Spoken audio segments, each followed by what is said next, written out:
ಇವರು ಕೋಲಾರದ ಕೆಜಿಎಫ್ ಅನ್ನ ಸ್ಥಾಪಿಸಿದವರು. ಬೆಂಗಳೂರಿನ ವಿಕ್ಟೋರಿಯಾ ಆಸ್ಪತ್ರೆಯನ್ನ ಕಟ್ಟಿದವರು. 18 ವರ್ಷಗಳ ಕಾಲ ಮೈಸೂರು ಸಂಸ್ಥಾನದಲ್ಲಿ ದಿವಾನರಾಗಿದ್ದವರು. ಅವರೇ ಸರ್ ಕುಮಾರಪುರಂ ಶೇಷಾದ್ರಿ ಅಯ್ಯರ್ ಅವರು.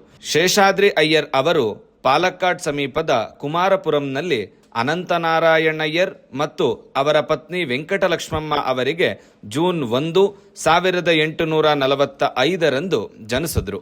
ಶೇಷಾದ್ರಿ ಅಯ್ಯರ್ ಅವರು ತಮ್ಮ 11ನೇ ವರ್ಷದವರೆಗೆ ಖಾಸಗಿ ಶಿಕ್ಷಣವನ್ನ ಪಡೆದರು. ನಂತರ ಕೊಚ್ಚಿನ್ನ ಫ್ರೀ ಚರ್ಚ್ ಮಿಷನ್ ಶಾಲೆಗೆ ಸೇರಿದ್ರು.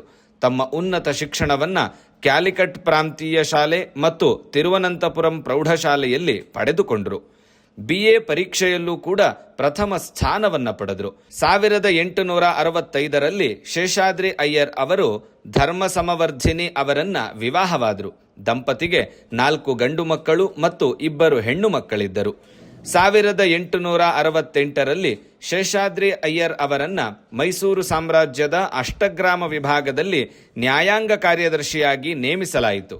ನಂತರ ಅವರು ನ್ಯಾಯಾಂಗ ಆಯುಕ್ತರ ನ್ಯಾಯಾಲಯದ ಮುಖ್ಯ ಶಿರಸ್ತೇದಾರರಾಗಿ, ಮೈಸೂರಿನ ಸಹಾಯಕ ಆಯುಕ್ತರಾಗಿ, ತುಮಕೂರಿನ ಜಿಲ್ಲಾಧಿಕಾರಿ ಮತ್ತು ಜಿಲ್ಲಾ ಮ್ಯಾಜಿಸ್ಟ್ರೇಟ್ ಆಗಿ ಮತ್ತು ಅಷ್ಟಗ್ರಾಮ ವಿಭಾಗದ ಜಿಲ್ಲಾ ಮತ್ತು ಸೆಷನ್ಸ್ ನ್ಯಾಯಾಧೀಶರಾಗಿ ಸೇವೆ ಸಲ್ಲಿಸಿದ್ರು. ಅವರು 1874 ಮದ್ರಾಸ್ ವಿಶ್ವವಿದ್ಯಾಲಯದಿಂದ BL ಪದವಿಯನ್ನು ಕೂಡ ಪಡೆದುಕೊಂಡರು. 1881 1883 ಮೈಸೂರಿನಲ್ಲಿ ವಿಶೇಷ ಕರ್ತವ್ಯ ಅಧಿಕಾರಿಯಾಗಿ ಸೇವೆ ಸಲ್ಲಿಸಿದ್ರು.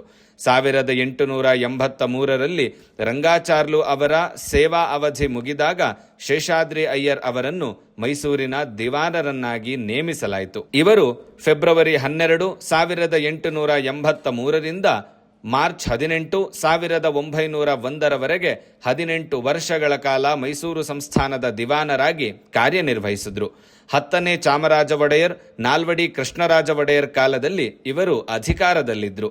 ಇವರ ಅಧಿಕಾರಾವಧಿಯಲ್ಲಿ ಇವರು ರೈಲ್ವೆ, ನೀರಾವರಿ, ವಿದ್ಯುತ್ ಕ್ಷೇತ್ರದಲ್ಲಿ ಸುಧಾರಣೆಯನ್ನ ತಂದರು ಮತ್ತು ಆಧುನಿಕ ಬೆಂಗಳೂರಿನ ನಿರ್ಮಾಣದಲ್ಲಿ ಇವರ ಪಾತ್ರ ದೊಡ್ಡದಿರುವುದರಿಂದ ಇವರನ್ನು ಆಧುನಿಕ ಬೆಂಗಳೂರಿನ ನಿರ್ಮಾತೃ ಎಂದು ಕರೆಯುತ್ತಾರೆ. ಲಾಲ್ಬಾಗ್ನ ಗ್ಲಾಸ್ ಹೌಸ್, ಬೆಂಗಳೂರಿನ ವಿಕ್ಟೋರಿಯಾ ಹಾಸ್ಪಿಟಲ್, ಕೋಲಾರದ ಚಿನ್ನದ ಗಣಿಯನ್ನ ಸ್ಥಾಪಿಸಿದವರು ಕೂಡ ಇವರೇ. ಶೇಷಾದ್ರಿ ಅಯ್ಯರ್ ಅವರು ಸೆಪ್ಟೆಂಬರ್ 13, 1901 ಮರಣ ಹೊಂದಿದ್ರು.